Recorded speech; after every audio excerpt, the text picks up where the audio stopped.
This year, thousands of women will be targets of violent assaults. In some cases, the attackers won't be human. 1981 was more than anything a year of escapism, as we all sought refuge from an increasingly harsh reality.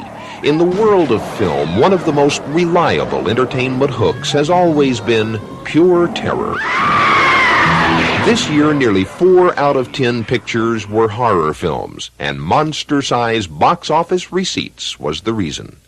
Alexandria High School, class of 81. All the students are going to hell, except for Andrew. He sent them there.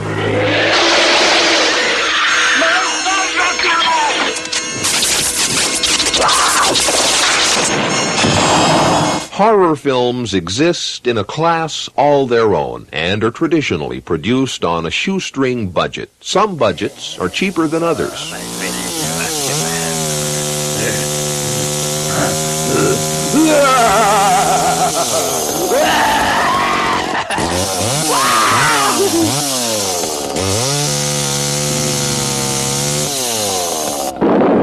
Do you remember Death Race 2000?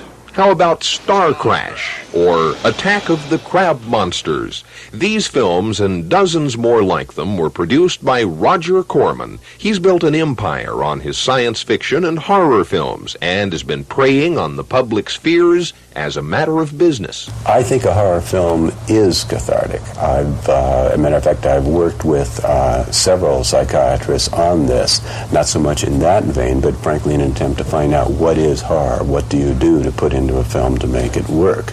And I think it can be summarized very simply, possibly in an elementary way, as a recreation of childhood fears.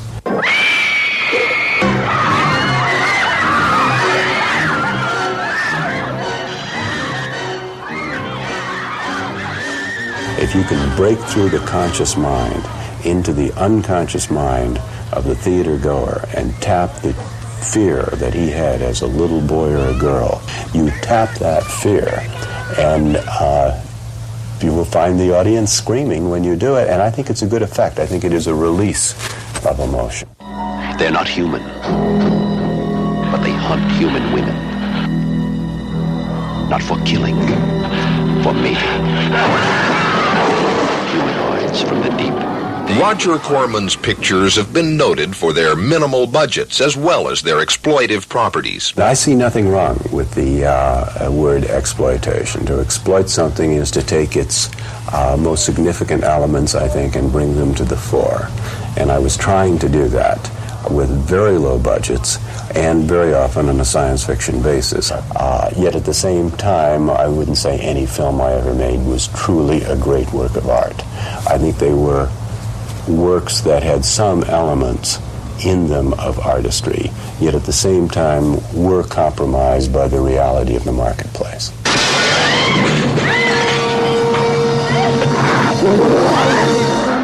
In 1981, the werewolf dominated the screen once again in The Howling and An American Werewolf in London.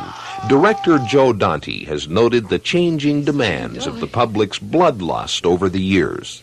Now there's a trend towards super graphic realism and violence, and which is not, in a sense it satisfies the public's bloodlust, but in another sense it's really the movie industry's desperate attempt to try to do something different, something to top itself in every area.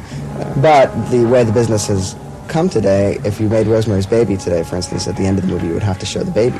If you didn't show the baby, I think the audience would feel cheated. It's just the way things have developed, and when you make a film like this, you're presented with the problem of how much to show and how much do you really need to scare a jaded audience.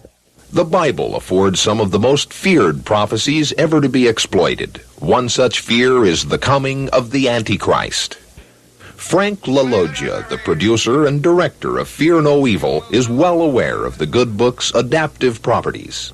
Though only in his 20s, Frank LaLoggia has captured the formula that has fueled so many horror pictures over the last few decades. If you pretty much structure the films around this basic theme, kids in trouble, the film will go out there and there's an audience that will come to it will come to any film like this. It's a guaranteed audience. The trick is to keep the cost down, make it for as little money as possible, get it out there at the right time, come up with the correct marketing strategy, make sure you've got kids in trouble, that kind of thing, and you can pretty much rely on a nice little profit.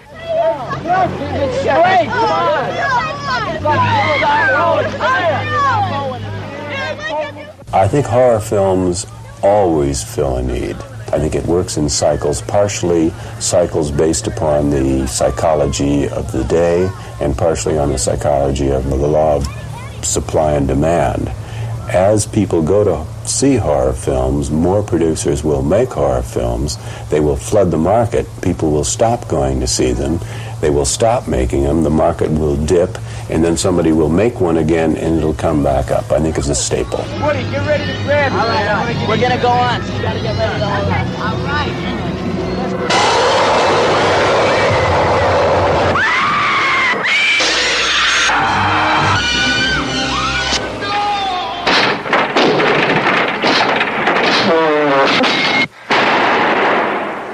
Let's get the hell out of here.